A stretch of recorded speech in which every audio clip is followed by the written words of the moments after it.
Well, Dave, I just want to start by going back to those season celebrations at the final whistle on Monday, particularly on the back of that defeat at Grimsby. How much of a lift does a win like that and a goal like that provide? Because it certainly felt like a big moment in the season. Yeah, we spoke afterwards, and what we've got to make sure is that it does become a big moment and an important moment. But it was always going to be a difficult weekend for us in terms of the games we had, and the sign of I suppose, a good team is that when you do lose a game, and everyone will lose games, is that you do everything you can to try and win the next one, which we did. But even if we'd not scored, I don't think it would have been the worst result. People will see it as that, but I think our performance was really good. I suppose to score as late as we did in the manner we did, especially on the back of missing chances and it being Paddy, especially after missing a penalty, was pleasing for everybody. We've got to, like I say, make sure we take advantage of that this weekend now. I mean, again, it's another example of your team over the last few months finding different ways to win games, be it scoring late on, blowing teams away, coming from behind, winning with 10 men. That's a sign of a good team, isn't it? Yeah, ultimately winning and being successful over the course of the season will require lots of different things. And like I say, we have been good at adapting and doing what's required to win football matches. It's a great habit to get into, and you're reliant on the players, I suppose, out there with minimal guidance, being able to find a way and have that perseverance to keep going and know that the game's never over. We did that really well on Monday, and we've got to take that into Yeovil now. You've spoken a lot about the character in that dressing room. There's a lot of leaders, a lot of experience. How important is it at this stage of the season to be able to draw on that? It's always important, I think, especially towards the back end. Not so much about leadership as such. I think people that ultimately have been in winning situations is important, because it's dealing with that and being able to just crack on as normally, as consistently as possible. We've got to the position we're in by some basic philosophies and basic standpoints and principles that we want to stick to. You have to continue to do them. There's always going to be a little bit more tension in a scenario that you've never maybe been in before. What we have and the luxury we have is that we've had players that are used to winning things and are used to being successful, and that really helps in an environment that sometimes can be, like I say, certainly more challenging now than it has been at the start of the season and through the course of the season. If you could just provide an update on injuries at the minute. Obviously there was concern about Ryan Rydell having to play 90 minutes on Friday. How is the squad looking going into Saturday? Yeah, fine. I suppose unique scenario Saturday where we picked two players that potentially we knew wouldn't complete 90 minutes. We obviously changed Andy. We'd spoken to Ryan. We helped him playing down our side in the second half, so we could keep in good contact with him and keep up to speed in terms of where he was at.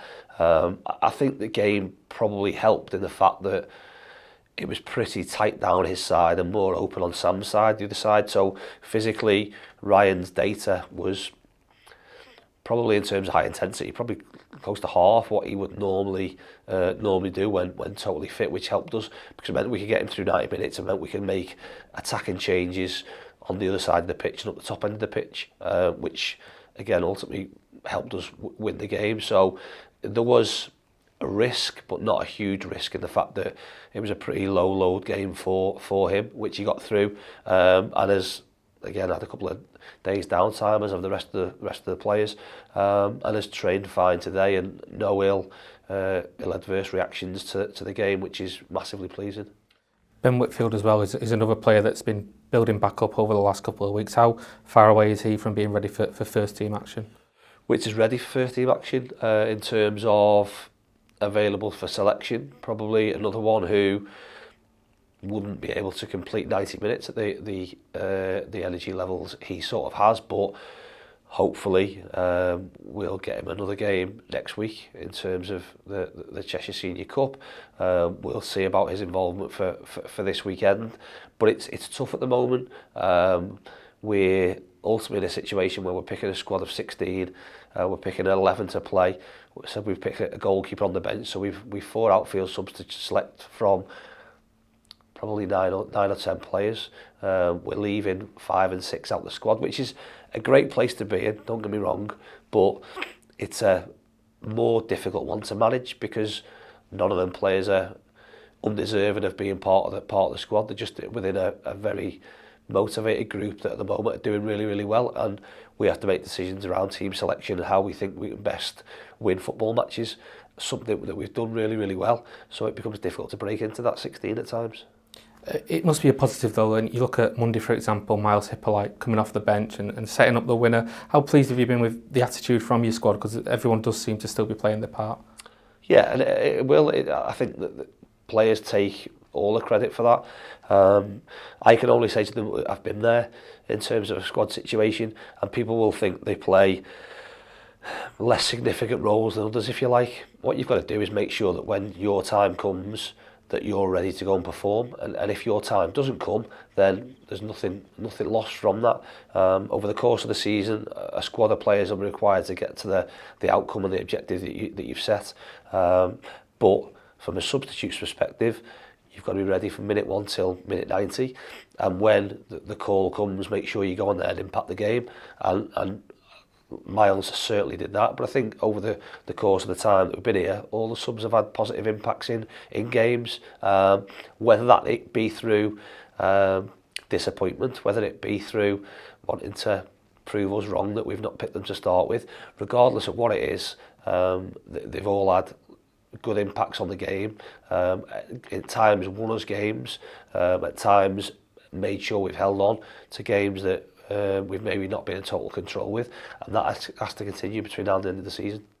Just looking at Yeovil, I mean, a fair bit of upheaval for them in the last couple of weeks. Darren Sowell leaving the club after 3 years in charge, under interim management at the minute. Does that make it a little bit more difficult to know what to expect for them? Have they changed much since Darren's left? I don't think they've changed significantly.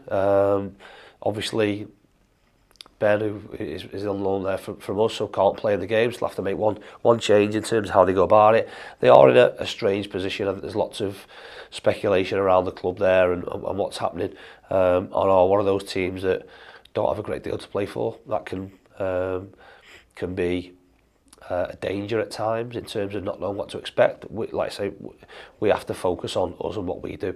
As you said, first question around the importance of what Monday and that goal gave, it makes absolutely no difference if we don't go to Yeovil on Saturday and perform. So it's about going there, looking at and concentrating on us, respecting our opponents and what they do, but looking to, I suppose, take advantage of weaknesses that we see that coincide with the strengths that are in our game. And if we do that, then we give ourselves a great chance.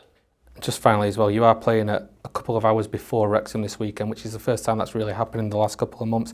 It's a chance to go 10 points clear, temporary at least, and that must be a nice little extra incentive for the team. Yeah, listen, you can look at lots of different scenarios around where we're at and where our competition's at, if you like, in terms of when you play, what time, what days. We're going to be judged on 44 games, and we're going to be judged on the 15th of May and where we sit within the table. We're in the position where we want to be now, whether we're 3 points ahead, 10 points ahead, 15 points ahead, makes no difference now. Ultimately, it's where we sit in 3 or 4 weeks' time. Hopefully it's in the same position as we are now. Regardless, we want to win. And what effect that has on other teams, I'm not overly fussed. It's about us taking care of our business. Dave, thanks for your time. We'll see you down at Yeovil. Cheers, thank you.